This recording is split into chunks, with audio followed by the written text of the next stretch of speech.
Cruising down the street in my 6'4". Yeah, that ain't it. Hello and welcome to episode 79 of Popcorn and Prosecco, a show that's all about talking about movies. I am Perri Nemiroff, and here are my co-hosts, Kristy Puchko and Angie. Hello. Hi. So this week we are just going to have one big mishmash of a review and hot topic, and we're just going to make the whole entire show about Straight Outta Compton. So Kristy, do you want to introduce the review part first? Yeah, because I don't know. I got nothing. Here's our synopsis for Straight Outta Compton. The group NWA emerges from the mean streets of Compton in Los Angeles, California in the mid-1980s and revolutionizes hip-hop culture with their music and tales about life in the hood. This movie is produced by the surviving members of Straight Outta Compton, including Ice Cube and Dr. Dre, and it's an interesting film in a lot of respects because it's trying to tell not just the story of NWA, but also kind of the emergence of hip hop and this group specifically. And it's interesting because I think it's a movie that is pretty well made, and in that it's dynamic and it's interesting. And even though I went in not knowing a lot about these guys and their story, because I was a kid when they were popular, I felt like I came out knowing a lot, which was exciting. And I felt really drawn into the complex narrative of their rise to fame and fortune. And remarkably, this is a movie that has a lot of actors we've never seen before, really. I mean, like, these aren't big names. We have Jason Mitchell as Eazy-E, pardon me, Corey Hawkins as Dr. Dre, and O'Shea Jackson Jr. as Ice Cube, which, yeah, guys, that's Ice Cube's kid. And they were all great, exactly too. Like him. Yeah, it's kind of crazy. I love them all. Like, I walked out of this movie almost like with the biggest crushes on the three actors, and I want to see them in more movies now. But speaking to one of the points you just made about coming out having felt like you learned everything, I was actually just walking back to the apartment now, and I saw one of the big, huge billboards of the poster in Times Square, and I just stopped and thought to myself, I could name all 5 characters on that poster, and not only can I name all of them, but I can name almost all of the important supporting characters in this entire movie. And, accuracy aside, I kind of have a really good idea about how this whole thing fits together, and it stuck with me, and it makes me want to, know more about them. Well, we'll loop back around to historical accuracy toward the end of this podcast, but for now we're going to focus on what the movie does choose to show. Well, I want to talk about, not about historical accuracy, but just to your point that, this covers not just their rise, but, the emergence of, this genre of music, and, it covers, a span of, several years and stuff. I almost felt like I was watching, it's a really good movie, it moves really fast, and it does a pretty good job, covering this, really wide array of topics. At the same time, there were times where I was I wonder if this would have been better served as, a 6-episode miniseries, because there's just so much to take in here. That's a really interesting thought. I feel like I would have liked that because while Dre, Eazy-E, and Ice Cube get a lot of attention, the other members of NWA kind of just feel like also-rans. Also, there's these guys, which apparently They feel like background characters, but at the same time, I think that they were supporting characters that still made an impression. I really understood what they brought to the group, at least. I didn't know them to the extent that I knew the other 3, but I thought that, what they were was the definition of a supporting character. Yeah, and I mean, that's the thing. It's a movie that has a clear agenda, especially because, like I said, it is produced by Ice Cube and Dr. Dre, and notably Eazy-E's widow. But I think director F. Gary Gray did a really great job in creating this kind of thriving, exciting movie that feels really accessible. I personally didn't, as a kid, I didn't connect to gangster rap at all. I didn't get it, and all this stuff it was super popular. It was not for me, and so I didn't really pay attention. And watching, though, what the film does really nicely is it contextualizes not just what gangster rap was, but where it came from, both showing the police brutality that these men were facing, and also just the culture in Compton at the time. And you can really understand it. And as a kid, I didn't get all that, but the film also has to deal with the LA riots and with the Rodney King beating. And as a kid on the news, that all felt so far away from my reality and where I grew up, where I was growing up, that I couldn't make any sense of it. As an adult who now lives in New York, it had a profound effect on me. Especially there's one scene where they're watching the video of the Rodney King beating on the news, and one of them says, "It's on video, that's going to make a difference."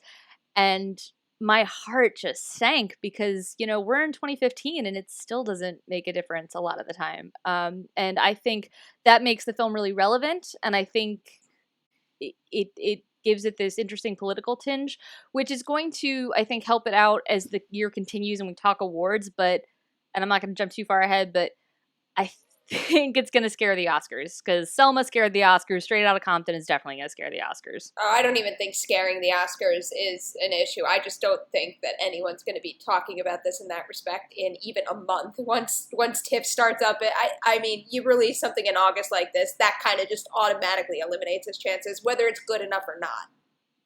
It can be both. It can scare the Oscars and also just be buried under the onslaught of prestige pictures that always come toward the end of the year. That too. Speaking of how much they cram into this movie, so I was very, very entertained from start to finish. Where it started to fall apart for me, as far as like the narrative goes, I thought all of the individual scenes played great, but in terms of how it all connected together and building upon what they already created, is when the group started to split apart. Then it started to feel a little too much. I mean, it actually speaks up to the idea of making it a series or like a mini series. Felt too much like little vignettes about every character. And it's like we would hear, you know, like two of the guys would be like, oh, Ice Cube's talking shit about us. And then all of a sudden cut to Ice Cube. He's like, oh, they're talking shit about me now. And it's like they're talking about each other and what they're doing affects each other, but it almost didn't feel like it was happening in the same world, you know? Yeah, no, I think that's a very good point. And I think especially because other elements of the film are really well set up. Like, I was very surprised. I had read a little bit about their background when this film was getting made, just so I had some context when I was writing up casting stuff. And, you know, they were having some issues getting the production done. And I read up on Jerry Heller, who was the white manager played by Paul Giamatti here, who gave Eazy-E a deal and is very polarizing within the group NWA and within hip-hop history itself. And what I was very surprised by here is that Jerry Heller is a complex character too. Him and Eazy-E have a relationship that is tricky. Like, they care about each other, and I do believe that. Like, Heller's a douche and fucked him over, absolutely. But that I you know, you get the way they rely on each other and the way E trusts him to the point where he destroys NWA trusting someone he shouldn't. Like, I thought that was all played very beautifully here. And like, you know, especially like I love Giamatti, but like I feel like it could have been really easy to turn Heller into some sort of cartoonishly negative, you know, money hungry music manager, because that's just a thing we see in the movies a lot. But he managed to put a real power into the performance and to ground it in a way that not only made you look at Jerry Heller as a person, but also made you understand why E, you know, went with all that. Like, it didn't seem like he was just being duped. It seemed like he trusted this person, and you could understand why. Yeah, there's Paul a lot Giamatti of nuance was in that. very convincing. He is very convincing. His wig is less convincing, but that's okay. I found the wig distracting. Anyway, let's do a year-end list of our worst wigs.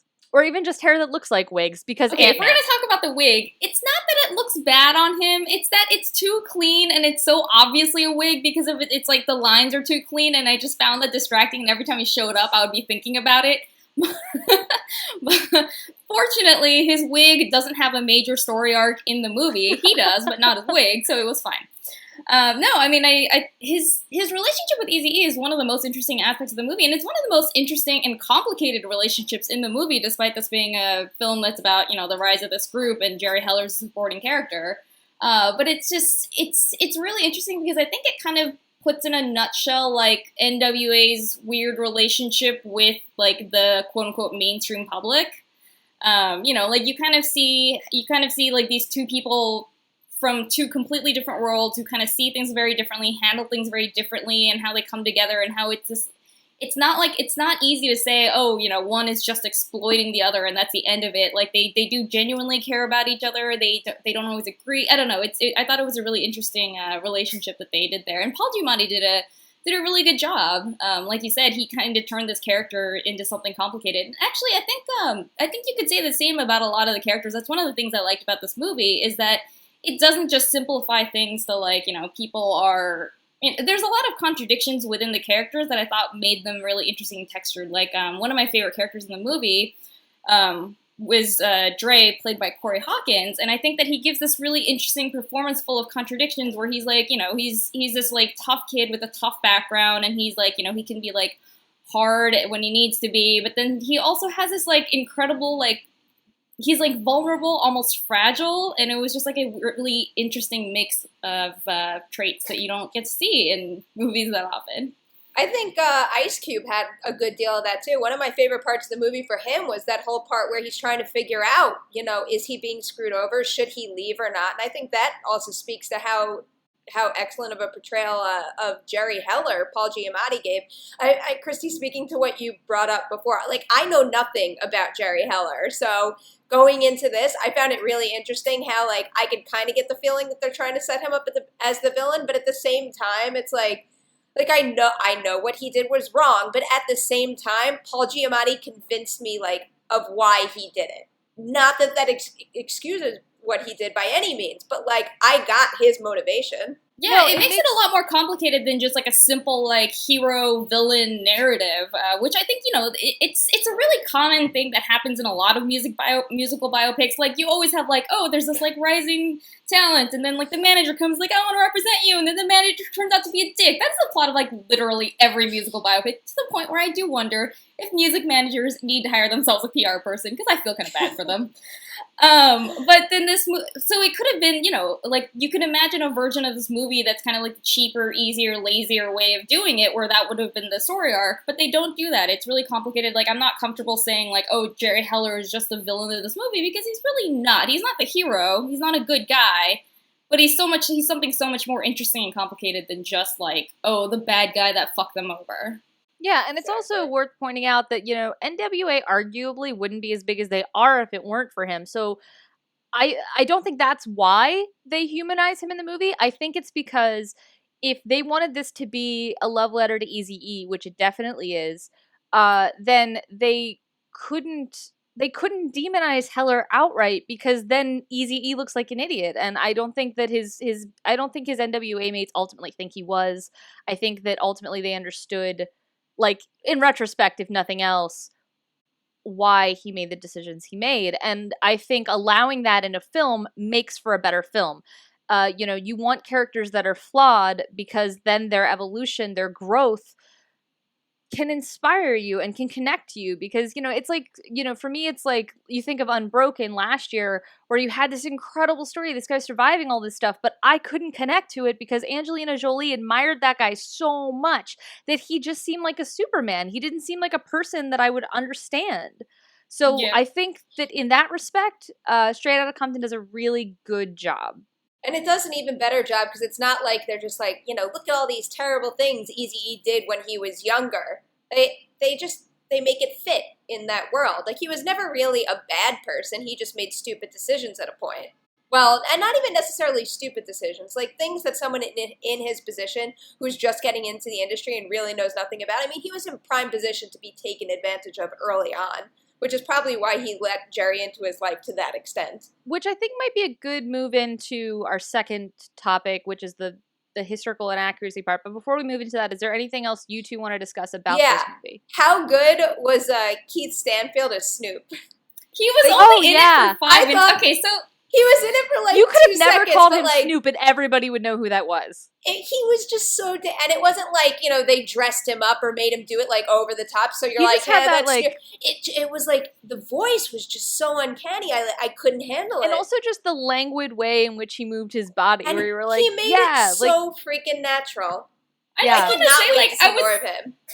I was tweeting about this last night, but like Keith Stanfield's everywhere, but he's in everything for 5 minutes. He's in like Selma for 5 minutes. He's in Dope for 5 minutes. He's in Purge Anarchy for 5 minutes. He's in this for 5 minutes. I'm so glad he's getting work, but I'm like, someone please put him in a fucking movie for more than 5 minutes. And until someone puts him in that big movie with a big role, just go rewatch Short Term 12, because he's fantastic in that. Which is on Netflix. Short Term 12. All right, so maybe someone should make the Snoop Dogg spinoff, you know? Turn this into the Straight Outta Compton cinematic universe. I don't really know much about Snoop's real backstory, but I think I would watch that. I would support it just because it would mean that Keith Stanfield would get to be in something for more than 5 minutes. He's almost turning into, like, the male Judy Greer. She's like, oh, you're here. Goodbye. There's something sad but, like, fine about that, even though I think he deserves more. I admire Judy Greer. They both deserve more. She just rocks every movie. I was just watching. Oh, I'm going to get off topic. All right, hot topic. real stuff, please. Angie's going to lead us off with this. All right, so as happens with, well, pretty much any biopic, really, there's been some talk about the historical inaccuracies in the movie, and the main thing that, I think the thing that people have taken the most issue with is the way this movie deals with women, or rather doesn't. Like, one major omission is, Dre notoriously beat the shit out of this journalist named Dee Barnes, like, back in the day, like, during the course of the events that are covered in this movie, which is just not even alluded to in the movie. And then on top of that, there are some, like, female collaborators or, like, women who are otherwise important to these men in positive or negative ways, during the events that are depicted in this movie that are not mentioned. Like, the only female characters you get in this movie at all are either, like, nice wives and girlfriends who are in it, or moms who are in it for, like, 5 minutes, or just, scantily clad or even completely naked women at parties, in party scenes. Groupies that generally don't have lines and have less clothes. And are sometimes, there's this one scene, the Bye Felicia scene, like, we all know, like, oh, Bye Felicia, it's like a famous line, and this movie kind of has like a miniature origin story for that line. And in this movie's telling, it's Felicia was like some, groupie that was giving Ice Cube a blowjob, and that, like, her boyfriend came looking for her, and he just kind of like shoved her out into the hotel hallway just completely naked. It's like kind of it's said, a really bye, ugly Felicia. Moment. Yeah, Yeah, it's a really ugly moment. I don't know. It's a complicated topic because there's just so. No, yeah, here. It's just an enormous thing to. I think you laid down the groundwork really well. I think first off, there's a certain degree where you think it makes sense because they are trying to stay focused on a narrative. So mentioning all these collaborators, there aren't just female collaborators that were left out. There are male collaborators too. So I get some of these exclusions. However, the Dee Barnes thing, Straight Outta Compton, the movie, spends a lot of time focusing on the battle between NWA and Ice Cube after he left, and the way they were dissing each other and the way they were engaging in each other. And Dee Barnes, she was at the center of that in a way that really was not fair. Basically, she had interviewed Ice Cube, and he said some shit about NWA, and Dre heard about it and saw her at a party and attacked her. And not only attacked her, followed her when she tried to run away and continued to attack her. So it's not that. And Dee Barnes has written about this on Gawker, and I highly recommend reading it because she not only tells her side of the story, but talks about how she feels like this could or should have been represented. And she basically says, like, look, I don't want to see that in the movie. That's too ugly for general audiences. But she makes the point that the film very articulately connects how police brutality affected these young men and how they channeled that into their art. But it chooses to ignore how that anger and that violence also channeled into how they treated women and how kind of the flow of that violence and the negative impact that has. So the movie chose not to be about that. And I'm with Angie in being torn because I understand on a couple of levels why you don't include this. One, I don't think you could show Dre beating Dee Barnes and still root for him. Well, they have, okay, I mean, if you separate Dre the character from Dre the real person, like, Dre the character in here feels like a fully formed person. The movie has a really good idea of who Dre the character, the fictionalized character in the movie is, and this Dee Barnes thing just wouldn't fit into that narrative. I mean, is that, like, kind of a messed up choice? Maybe? Exactly. The other weird... And it's the other thing that comes into play here is, like, this is, like, the rare movie that's about black men who are not historically the subject of many, like, fawning musical biopics, not like this. And hip-hop is something that, like, it has a complicated history with sexism and misogyny and women, and it's just, I mean, I don't know. I worry sometimes that where we get this like fantastic movie about young black men, and I don't want to derail the conversation by being just like, oh, but like, what about women? But then on the other hand, it feels weird that they got left out. And ultimately, the conclusion I came to is that the real problem, I mean, I think that these are very, very valid criticisms that, this movie is not good about women.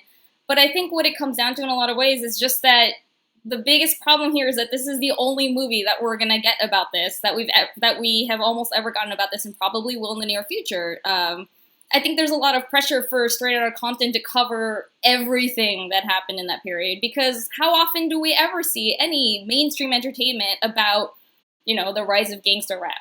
To connect it to something that we've discussed on the show before, Angie, you previously connected Straight Outta Compton to Black Widow, and saying that because Black Widow is one of the very few female characters in the Marvel Cinematic Universe, what she does and how she is portrayed means a lot more, because she's basically carrying an entire gender on her back. She has to be all things to all people. Like, she bears a burden of representation, and I think in part that's kind of why this controversy over the movie's portrayal of women is blown up. Because, like, let's point out, historical biopics about people of any gender or race, they always leave out some unsavory things. That's not unusual. But I think one of the reasons that this movie is getting so much flack for that is because this is the one time that anyone's ever decided to make a big movie about this topic, and it hurts to kind of not see some things that were really important to some people portrayed in this. It's also strange because, and some people pointed out, the interview that was the birth of this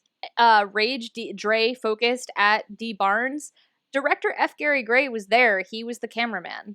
So he's tangled in. It's just very interesting. I don't know that there's an answer to it. I think it is strange that they left it out of the movie also because Dre acts so repulsed by the violence Suge Knight has in the movie. I think that's probably partly why they kept it out, though, because if you then show Dre being a violent person, like, as a character, it wouldn't fit. It would make the narrative would not make any sense. It's the kind of thing that makes sense in real life. I think that actually, I mean, this is me like tweaking the script, and maybe there's no point in doing this, but if they had included the fight with D. Barnes before the Suge Knight scene, like, he could have done something bad, seen someone else do something that he just did, and been like, fuck, look what just happened to me. Yeah, that's a good point. That would have been interesting. I think I brought up before, I'm someone who doesn't really know very much about, like, all the history behind this. Like, I knew NWA and I liked all their songs and all that, but I don't really know what went on behind closed doors. So when I sat down for this movie and just watched the movie, like, I just sat there and just saw what I saw on screen, the way that they portrayed women didn't register to me whatsoever. I mean, I think that I got the story. They're barely in it. I think they're barely in it. They're barely in it. How hip hop was at the time. I saw the story that I wanted to see on screen as far as entertainment value goes. However, after coming out of it and reading up on the D. Barnes story and what happened, you kind of can't help but to question whether or not it's right or wrong to leave something that instrumental out. Yeah, but at the same time, Dr. Dre is a producer on this movie, so for all we know, there could have been something in his contract. I will back you, but this can't be in it. Well, there was actually a draft of the script that had the scene. You can actually find that online. It's on IndieWire and Vulture. I know. It's one of those things where it's like, I think that the filmmakers had the right to tell the story they wanted to tell. If they wanted to leave this out, they are more than welcome to leave it out. I do think it's also our right to have the conversation about what does that mean. And yeah, I'm torn because I came out of Straight Outta Compton feeling one way, and then I read D. Barnes' piece, and now I'm conflicted. And it's interesting. My bigger issue, though, and I do think it's separate from maybe not bigger issue, the By Felicia thing, I think, is troubling in that it makes light of the abuse of women and the sexualizations of women in a way that the movie absolutely did not need for a throwaway joke. Completely. And it's not even accurate. Like, F. Gary Gray has said that it was an improv on the set that they thought would be funny because it refers to Friday. Yeah, I mean, that's, it's all connected, but it's slightly separate. Like, even when you look past the stuff that they omitted, the few depictions that they leave in of women and the way that these characters treat women, are still not overwhelmingly positive. With one exception, which we pointed With out. one exception, which is Eazy-E's wife, Tamika Woods-Wright, who happens to be a producer on the movie. So I guess that maybe is the lesson that they maybe didn't mean to make, but if you want to be treated as a person, you have to get on the same level as megastars. I don't know. I think the lesson is if you're a person that's historically been marginalized, it's hard to get your voice out there unless you're the one making the movie. That's actually the lesson that I would take away from the fact that Tamika is the only female character that's actually treated well in this movie. That's a very good point. I don't know how we can wrap that up better, honestly. Wow, I'm honored. Yeah, I think you nailed it. Yeah, it's a complicated issue, but guys, I'm really glad we talked about it today. And all these issues aside, the movie itself, really fun. Go watch it. It's really entertaining, and even if you don't think you know about this genre of music, you will sit there and be like, oh my god, I remember this song! And it'll be exciting. Or it really is. It's and accessible. then you will likely go home and have to download, quite a bit of it, which I might have done. And this is also a movie that I genuinely want to watch again. And this was your soundtrack to moving into your new place? A little, yeah. There was a little bit of that. Because you guys may have noticed that happening. Perri's got new digs behind her. I know. I have a proper setup now. I'm not huddled in my bedroom. I actually have posters and nice decoration. Oh, it's very nice. Deputy Dewey approves. Yeah, All thanks for waiting me to get back from vacation so we could really dig into Straight Outta Compton, guys. Absolutely. So that is a wrap on episode 79 of Popcorn and Prosecco. We would love for you to go over to iTunes and subscribe to the podcast, and then also comment and rate us there. We have a website, popcornprosecco.com. We are on Facebook where you can like us. We are on Twitter at Popcorn Prosecco. We also have our YouTube channel, and then all three of us are all over the internet as well. Kristy, you want to take it first? Yeah, you can find me at Kristy Puchko on Twitter, and I write all over the interwebs, but you can find my career highlights at decadentcriminals.com. Angie's laughing because she did mine last week. On point. That is exactly why I'm laughing. I'm sitting here laughing because I'm like, oh, I did such a good job of being You nailed it. I watched last week. Well done. But you can also find me on Twitter. I am at AJHAN, and I write for /film.com. And you can catch my writing on Collider.com, and my Twitter handle is at Perri Nemiroff.